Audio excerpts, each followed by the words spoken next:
For those who may be watching on YouTube, we want to always welcome you along. And as we've been announcing to our church, we will be heading over to the Rosalind Miners Welfare in about a month's time.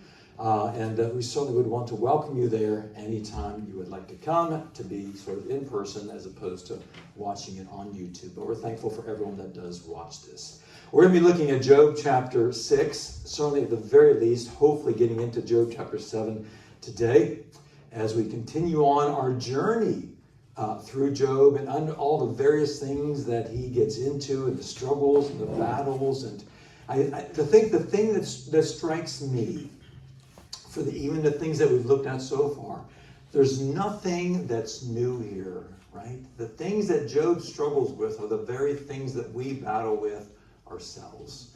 So I'm going to invite Caroline to come on up right now and to read for us, just to get us started, the first 4 verses of Job chapter 6.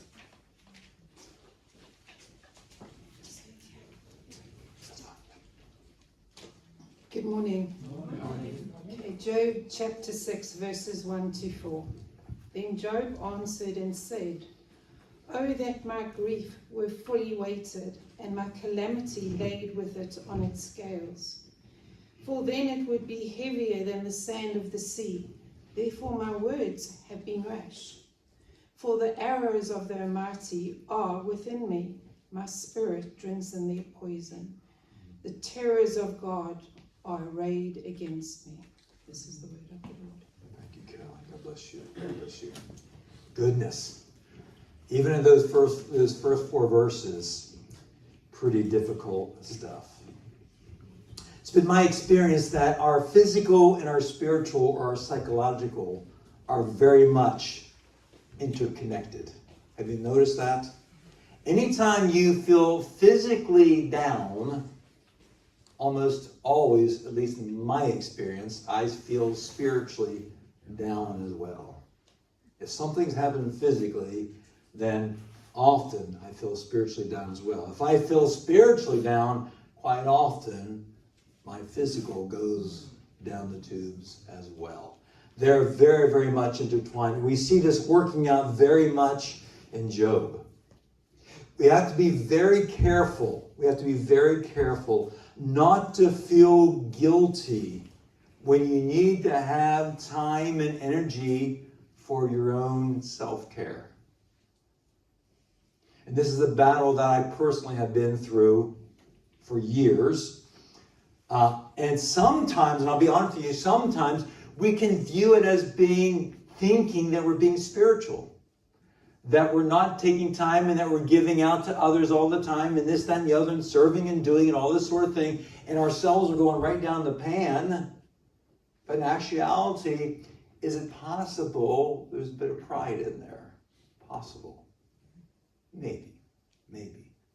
But I'd like to encourage you, for anyone who is battling with things, to make sure that you take care of yourself physically, spiritually, psychologically.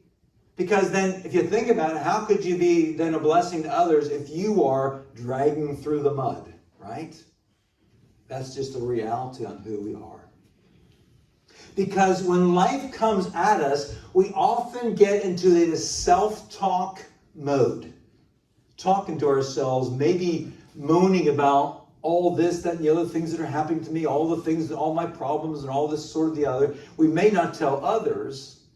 We may say, "Oh, I'm doing okay," but we get into the self-talk mode. It drags us down. And I think that is where Job is right now. I think everyone's aware of what has happened to him. In a short period of time, Job has lost everything, both physically. Now he's in a state where his physical body is right down in the dumps. His health is gone. His family is gone, apart from his wife. His businesses are gone. And now he's got these 3 friends whose job was to what? Encourage him and to help him along. Do we see that happening? No. So we're going to come to this chapter 6 and 7. And I'm going to call this Job's reflection in different sort of strands. So the first First bit we want to look at in this first 4 verses that Caroline just read, Job reflects on himself. Job reflects on himself here in these first 13 verses, actually. In those first 4 verses, he essentially says, this is more than I can bear. More than I can bear. And he gives us these, Job is full of rich comparisons, rich pictures. He says, oh, that my grief was fully weighed. He said, if I could take my grief, my sadness, and put it on a scale, how much would it weigh? He gives us this. He said, my grief and my sadness would be heavier than the sand of the sea. That's a lot of weight. Has any of you ever been down to B&Q? Maybe you've had a little project and you went to pick up a bag of sand. Man, 1 bag of sand. You heft it on your shoulder. You need to go down to the chiropractor to get yourself sorted out. That's just a bag of sand. Job is saying, if you take all the sand of the sea and put it on one side of a scale, and then you put my grief and my sadness and my sorrow and put it on the other side, that weighs heavier than the sand of the sea. What a situation he's in. My goodness. But then he goes on. And says, notice in verse 4, for the arrows of the Almighty are within me, and my spirit drinks in their poison. So what kind of arrows are they? What kind of arrows? What are they, Janice? Poison arrows. Now wait a minute. This is the first instance that we see Job saying, God is out there with a bow and arrow. Poison arrows ready in that bow. And who's the target? I am. Job said, I am. Is that true? Is that true? It's not true. But the problem is, it feels like it's true. And that's where the fundamental problem is. When life comes at us, and we have some church members right now who are experiencing that level of intensity in their lives. And the words have come out, it's not fair. Why is this happening to me?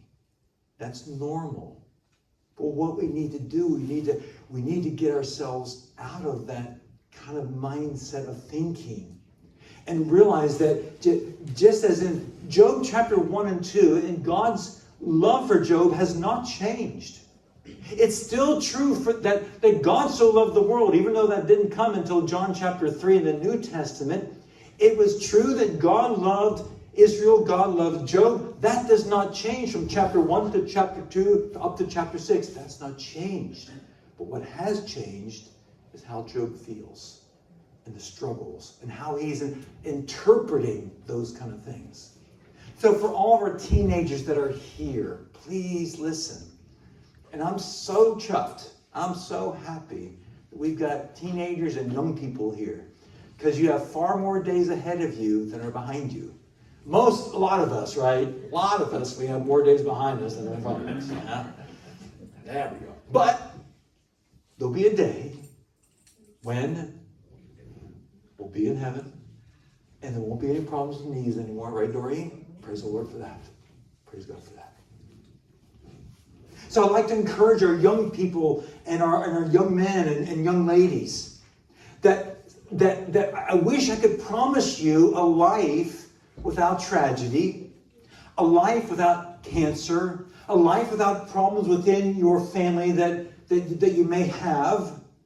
But don't give up on the Lord. Don't feel that God is out there hunting with bows and arrows, with poison darts, poison arrows hunting you down.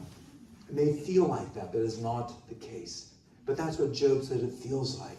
The arrows of the Almighty are within me, and the terrors of God are arrayed against me.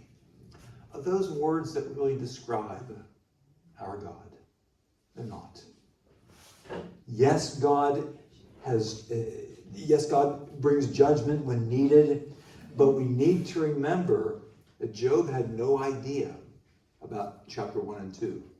Job had no idea about these meetings up in heaven. He was not there. No one sent him the email. He did not get the memo. The only thing he knows is what has happened to him. Job said, this is more than I can bear. Now, we need to remember, and ask ourselves the question, is God the source of all his troubles? Because he's certainly feeling like that now. These arrows of God are on me. The terrors of God are set out before me. Is God the source of all of Job's troubles? I've had a big debate with this with people. Is God the source? Who thinks, yes, God is the source of all of Job's troubles? Who says no? Okay. Could God have prevented it? Yes. Yes. Is therefore God responsible? No. Well, if he could have prevented it? Now, my understanding that if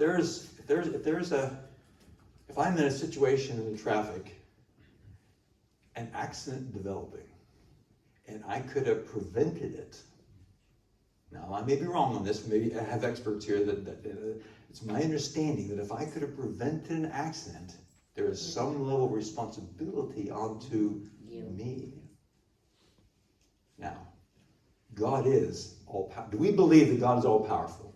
Okay. What's the word? Omnipotent. Omnipotent. God is all powerful. We believe that. That is true. Could God have stopped that? Yes. But let me say this. Satan's goal is to seek out and destroy. That's his goal. God's goal is to build up. Sometimes building up requires testing and troubles.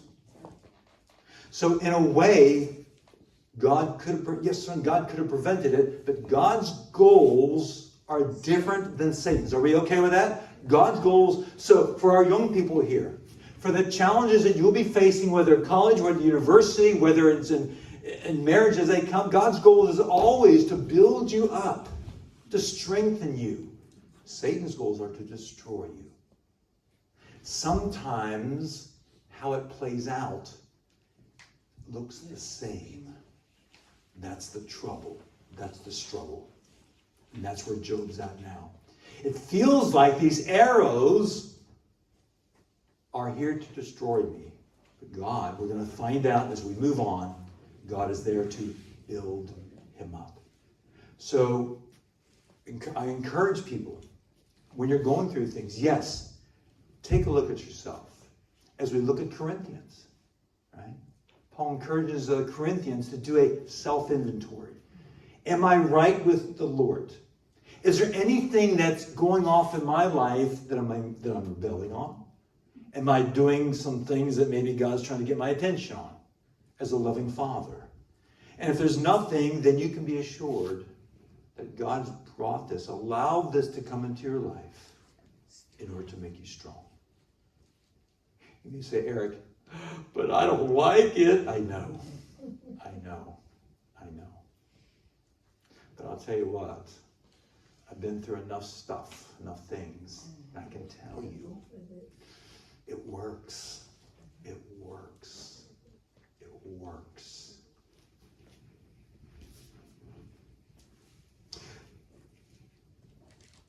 Dealing with someone, the phrase often comes out that God won't, have you ever heard this before? Maybe you've said this before. God won't give me more than I can handle. Have you ever heard that before? Yeah. Have you said it before? Is it true? I think it depends. Hold on. You know where this comes from? Yeah. If you're quick on the draw, turn to New Testament, 1 Corinthians chapter 10.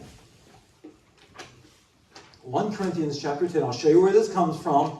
And please, I do not want, no one has tomatoes with you today, right? No tomatoes, no rotten tomatoes, or anything. Good. Please don't throw your tomatoes at me. I don't want to upset you. I want to help you. 1 Corinthians 10:13. This is where this comes from. Okay? If you're not there, just listen quickly. 1 Corinthians 10:13 says this: no temptation has overtaken you, except such as common to men. Everyone gets tempted. But God is faithful, who will not allow you to be tempted beyond what you're able, but will with the temptation make a way to escape, that you may be able to bear it. What's it talking about? Is it talking about trials? No, it's talking about temptation. Because my question then to you is, okay, if God will not give us more than we can quote unquote handle, what does that even mean? What does that mean? What do we do with those believers that lived in the first 3 centuries, and those more so who lived in the 2nd to 3rd centuries under the reign of some of those horrendous Roman emperors? I'm thinking Emperor Nero, Diocletian, we can talk about those later. That they were sent to the Colosseum for entertainment, to be killed by the gladiators, by the animals, and everyone would laugh and clap their hands. Would we say that God did not give them more than they could bear? Can we say that? So my encouragement is to you that, Eric, are you trying to discourage me? No. We want to speak truth, right? We want to know what's truth. Jesus said in John 10:10, he said, you'll know the truth, and then what? The truth will set you free. So we need to understand that just as in Job is in this dilemma of these problems and these struggles, he sees this stuff coming at him. He maybe is thinking in his mind, well, it's been pretty good so far, and God won't give me more than I can bear. Is he saying that now? No. We're going to find out in just a second. He's saying this is overwhelming. I can't handle this anymore. But there's also a concept that God gives grace for strength to make it through the trials. For King James Version. For yea, though I walk through the valley of the shadow of life. Huh? Death. Yea, though I walk through the valley of the boy, how dark is that? Through the valley of the shadow of death, I will not fear. Why? Because you are with me. That's the promise. That's the promise. Not that God's going to say, oh, there's some thorns on that. I'll take away the thorns. I'll put nice little soft cushions there so you won't hurt your little toes. It doesn't say that. We may have to walk on the thorns. We may have to walk on the sharp rocks. We may have to walk in the areas where the animals come, where the lions are there. We may have to do that. But God says, listen, you're not alone. I'll walk through that valley with you. And that's what the promise is.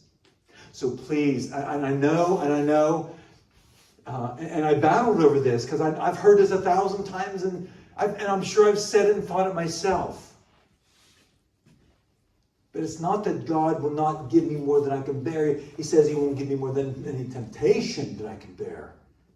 Not talking about suffering. Job says more than I can bear. But then he goes on in these next couple of verses. In verses back into Job chapter 6, he deals with some consequence of suffering. Some consequences of suffering. In verse 5. Strange words. Does the wild donkey bray? By the way, we have lots of people from various countries. I want to make sure we understand words. Bray. When a donkey brays, what does that mean? Makes a noise. It makes the noise. He talks. That's what a donkey does. That's the word we have. Bray. When a donkey makes his bark or whatever, a donkey talks. Does the wild donkey bray when it has grass? What does a donkey eat? Grass. That's what he does. Or does the ox low? Okay, what does it mean low? That means when an oxen talks, does its sound from his mouth, whatever. Or does the ox low over his fodder? What is fodder? Fodder is sort of manufactured food for mostly domestic animals that would have a higher calorie content normally. Because, for example, oxen are oxen's pets. Now, what are they? They're working animals. They need calories. Grass that has little calories. That's why the sheep are always eating, right? Yeah. You need to eat a lot to get enough calories. But for the oxen, they need something with more calories so that they can work. Job says, does the ox talk? Does he make it sound over its fodder? Here is food. Can flavorless food be eaten without salt? Or is there any taste in the white of an egg? Is there any taste in the white of an egg? Kind of tasteless, isn't it? Yeah. Kind of tasteless. But then Job says, my soul refuses to touch them. They're loathsome food to me.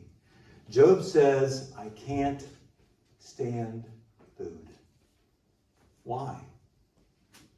Look where he's at. Physically destroyed, spiritually in a state, psychologically a mess. And having had that experience that when you get poorly, you don't feel well, quite often you don't feel like eating. Isn't that normal? Job's saying that's where I am. I'm at the state now, not only is I've lost everything, I just don't feel like eating. I just want to give it up. I just want to pack it all in. That's where he's at right now. This could be 2025. He goes on. This next largest verses 8 through 13, he cries out. He cries out. We're just going to read the first couple verses. Oh, that I might have my request. And what is my request? That God would grant me the thing that I long for. What does Job long for? What does he want? What does he want? Peace. He doesn't want peace. Well, in the grand scheme, but he says, look at what happened to me. Look at what has happened to me. Look at my state. All I want to do is die. That's what he says. That's what he says. How sad, isn't it, Pat? How sad. That's where he's at. That's all that I want to do.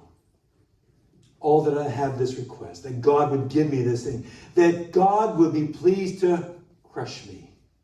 And loose his hand and just cut me off. It wasn't but a couple weeks ago when he was there enjoying his family. Yeah. There sitting with the elders in the village at the gate, making judgment, having his businesses, and all of a sudden, in a matter of probably days, short weeks, everything has turned upside down. Yeah. And Job said, I wish God would just crush me. Oh, the number of times I've come across these, reading through this, and my heart just goes out to Job. I wish I could say, Job, don't you know that there is chapters 1 and 2? Don't you know what's going on? But he doesn't. He doesn't. Quite often what happens? Job is feeling hopeless. God, would you just crush me? Would you just let me go? And we're going to see a little bit more here in just a second. God, would you just let me go? I'm feeling hopeless. And when people feel hopeless, they feel useless. And quite often when physical things happen, we can feel useless, right? Yeah. Right? I can't help a messy church like I used to help, like I used to feel. I don't have the oomph anymore. I can't move like I used to. My hands don't work like they used to. This arthritis has come in. My knees don't go like they used to. My legs don't go when I tell my legs to go this way, but they go this way. My goodness, what a state. And so we feel useless, like Job was feeling. Can I encourage you with something? We have some of our dear ladies who have been around for many, many years, who have helped out in ministries when it was more active, and now they can't because of various physical things. Can I say you are as important now as you were then? Your ability to do has no reference to how much you're loved, how much you are appreciated. Okay? So your ability to pray, and I know you pray, and you do what you can, and I'm going to say, God bless you. And each of us has chapters in our lives, don't we? Yeah. Each of us have chapters.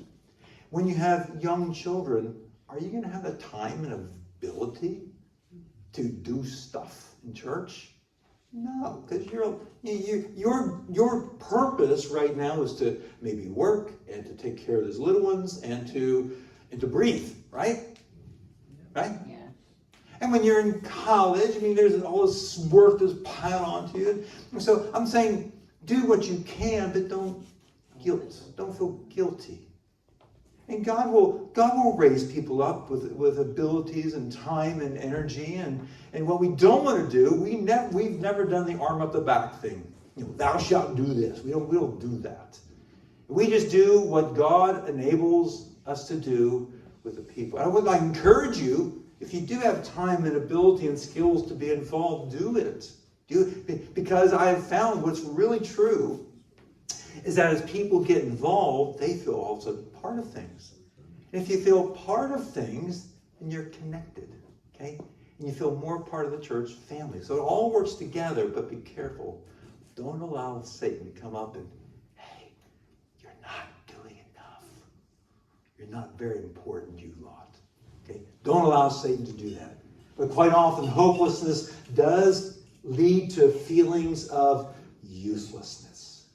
Be careful. Be careful. But then we move and we change direction here. And Job then reflects on his friends in this next chunk there. Verses 14 through 30. Notice what he says. Job 6, 14 through 30. The very first thing. To him who is afflicted. Who's afflicted, by the way? Who is afflicted? Job. To him who is afflicted. Hey guys, I'm talking about myself. To him who is afflicted, kindness should be shown by his friend. Who are his friends? The three. Yeah. Have they shown him kindness? No. To him who is afflicted, kindness should be shown by his friend, even though he forsakes the fear of the Almighty. Wow. Job is saying, friends should be loyal. Yeah. You should be loyal. Even if I'm here in a state and I'm saying, God, where are you? God, would you just crush me? But you, as my friends, you're just pointing fingers of accusation to me. That's not being a friend. That's not. What kind of friend are we? Are we someone who comes alongside others and lifts them up? Or are we very quick with the finger of, oh, you shouldn't have done that? Now, sometimes a word needs to be said of correction. Yeah, sometimes. But isn't the Bible truth that speak the truth, but speak the truth in what? Love. I'm all fine with speaking the truth. I have no problem with that. But what's been difficult in past years is that situations arise where people will be speaking the truth as they see the truth, but it'll be in all manner of shouting and screaming and stamping their foot on the floor and finger wagging and all that sort of thing. And what do you do when that happens? Right? Do you have listening ears at that point? No. So it's a people skill. Listen, it's good. It's okay to be able to confront someone, to challenge them, but with a heart of love, with a goal of what? Being able to build them up, to see them strong, to see them grow as a believer.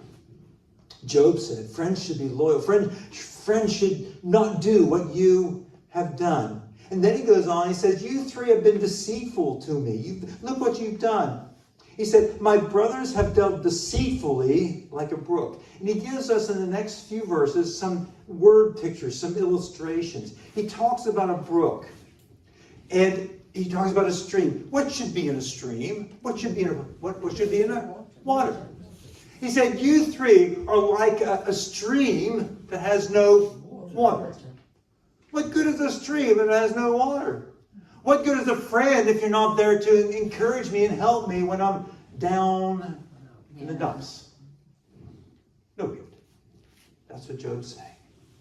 And he takes several little illustrations and gives us that. He talks about streams that have no water. He talks about things about snow and so forth, and things that just don't connect together. Job's saying, you're wrong in that way. You're as useless in the cold with this stream that's covered by ice and snow because I can't get to the water. You're useless in the heat because in the heat the water is dried up and there's no water. Even he talks about traveling caravans with many in the group of people who need water, but they're turned away because there's no water there. Job said, you are deceitful just like those kinds of streams, in verses 15 through 21. But then Job goes on. He takes the next couple of verses, starting verse 22, chapter 6. Job said, did I ever say, bring something to me?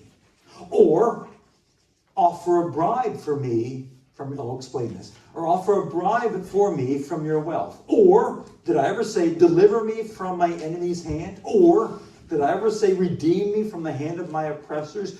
Job's saying, have I ever asked for anything from you? He gives this idea of a bribe. A bribe. Did I ever try to bribe you to for some help against an enemy invasion? Job is giving all of this to basically describe and give evidence that he's innocent. Later on in the book, they're going to try to do all kinds of things to lay out supposed evidence on why Job has had all of these things happen to him. And Job is going to reply and say, listen, I'm going to tell you about my life. And all throughout this, Job is trying to put the pieces of this jigsaw together, but it's just not coming together. And actually what happens is that Job buys into what they're saying. Yeah? They are saying, Job, you must have done wrong because of look at the state that you're in. Job is slowly buying into that.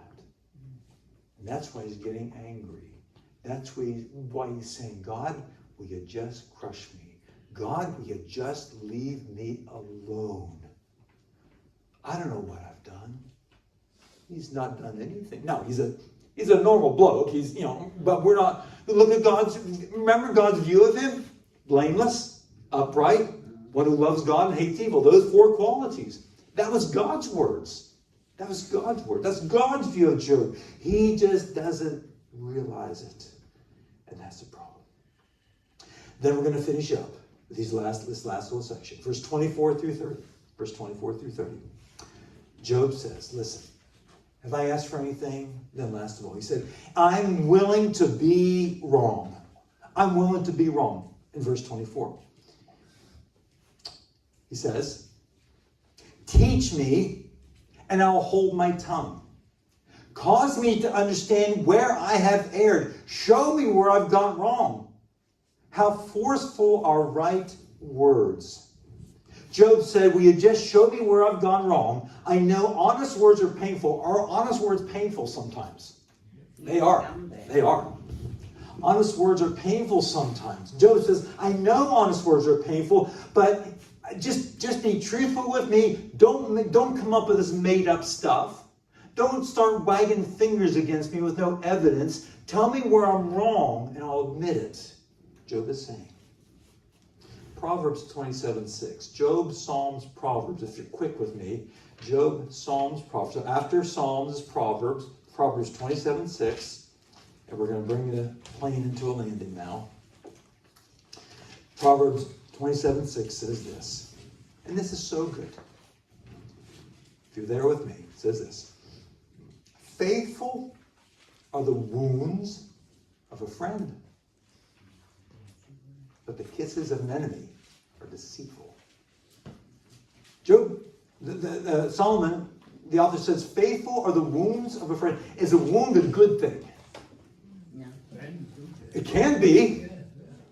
If a friend, now what's the idea? If a friend is there to give you some help and guidance, even though it's painful, even though it's difficult. If the heart is there to speak the truth, but speak the truth in love, then they want to help you. And that's a good thing, even though it's a bit of a wound.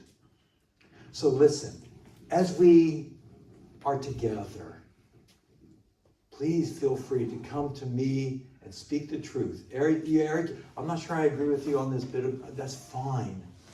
But speak it in love. That's all that I ask. I'm happy to be challenged by anything I do, anything I say. Perfectly fine. But let's do what the Scripture says. Let's do what the Scripture says. Job said, I'm willing to be wrong. I'm willing to be wrong. Just show me where I am wrong. He goes on and finishes up that little section and says, you three, you think you're all that. Notice what it says. Notice what it says. Just bring some proof in verse 26 and 27, and we're finishing this up now. Do you intend to rebuke my words and the speeches of a desperate one, which are as wind? Yes, you overwhelm the Father. Listen, I'll explain this in just a second. And you undermine your friend, me. Now therefore be pleased to look at me, for I would never lie to your face. Job is basically saying, listen, you are the kind of people that would be happy to gamble for an orphan, speaking about the fatherless, or auction off a friend. That's who you are. That's how you're treating me. Don't accuse me unjustly. All you need to do is bring the proof of what you're saying. That's all that I ask. Job's reply, reflecting on himself, reflecting on his friends. So as we finish up today, girls, can you skip me right to the end, to the little what now? Do you see that? So it's the last slide. So my challenging question for us today is, what kind of a friend are we? What kind of a friend are we to those who are hurting? In our troubles, do we see God as a loving Father? Or do we see a tyrant who is chasing after us with a bow and arrow, looking to strike us down as a prison guard? I hope that today that we will really understand that even in our troubles, even when we get to the point of self-talk and saying all these things in our mind and to ourselves, that we could be the kind of friend, that we could understand that God is not here to destroy us. Satan is there to destroy us. God is there to build us up and strengthen us. And often it is through the trials, often it's through the difficulties that he does that.